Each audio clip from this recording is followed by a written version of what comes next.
জি শফিক ভাই, আপনি এটা বিষয় একটা লাস্ট কোশ্চেন সম্পূরক একটা বিষয় বলছিলেন আপনি যে আমাদের কর্ণফুলী এবং গোপালগঞ্জের মতো বাজেটটি বেশি হয়েছে, শিক্ষা খাতে কম হয়েছে। তো এই অন্তর্বর্তী সরকার 4 মাস চলে যাচ্ছে, গত সরকারের বাজেট নিয়ে কিন্তু প্রচুর সমালোচনা ছিল। বিশিষ্ট অর্থনীতিবিদরা আমাদের দেশে বলছিলেন যে এই বাজেট হচ্ছে না, এই বাজেট মহাসড়কের বাজেট, এই বাজেট নানা রকম, ধনীদের বাজেট। তো এই অন্তর্বর্তী সরকার এত বড় একটা বিপ্লবের পরেও এই মহাসড়কের বাজেট অন্তর আপনার ওই বড় লোকের বাজেট নিয়ে কিন্তু কাজ করছে আমরা দেখছি। এইটাতে কোনো বড় সংস্কার মানে সংশোধনী বাজেট হয় একটা ডিসেম্বরে, জুলাইয়ের পরে, আপনি আরো ভালো জানেন অর্থনীতির বিষয়গুলি, যে ওইটাতে কোনো আমরা যেহেতু 4 মাসও পাইনি, সামনে এই ডিসেম্বরে পাবো কিনা সংশোধনী বাজেটে, যে যেই খাতগুলি অন্তর্বর্তী সরকারের জন্য কাজ করার জন্য তো অবশ্যই অর্থের প্রয়োজন, সেই যেইগুলি কাজ করতে যাচ্ছে ওইগুলিতে এই বাজেটের বড় কোনো সংশোধনী আসবে কিনা, আর যদি এসে থাকে সেই সংশোধনীগুলো কোন কোন জায়গাতে আসতে পারে।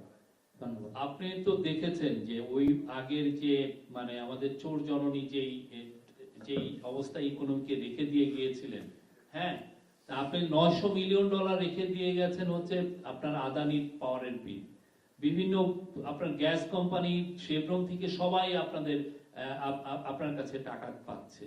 আপনার অন্যান্য যাদের থেকে আপনি বিদেশের থেকে আপনি এলএনজি কিনছেন, তারা আপনার কাছে বিলিয়নস অফ ডলার, অনেক মানে hundreds of billions of dollar পাচ্ছে।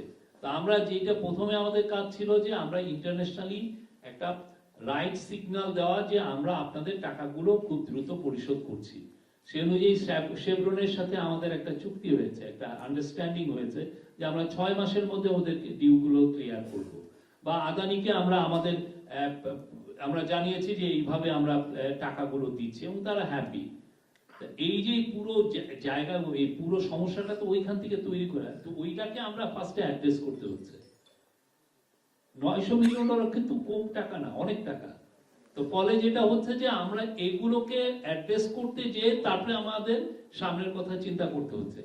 আমাদের অবশ্যই ফোকাস আছে যে বাজেটটাকে কি হয়েছে, বাজেটটা কিভাবে মানে এটাকে এমন ভাবে এটাকে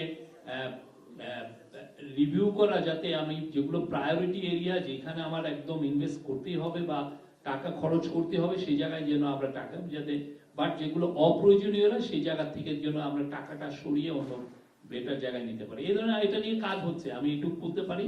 আর এটা নিয়ে ভালো কাজ হচ্ছে এবং আপনারা এটা রেজাল্ট দেখবেন। Thank you.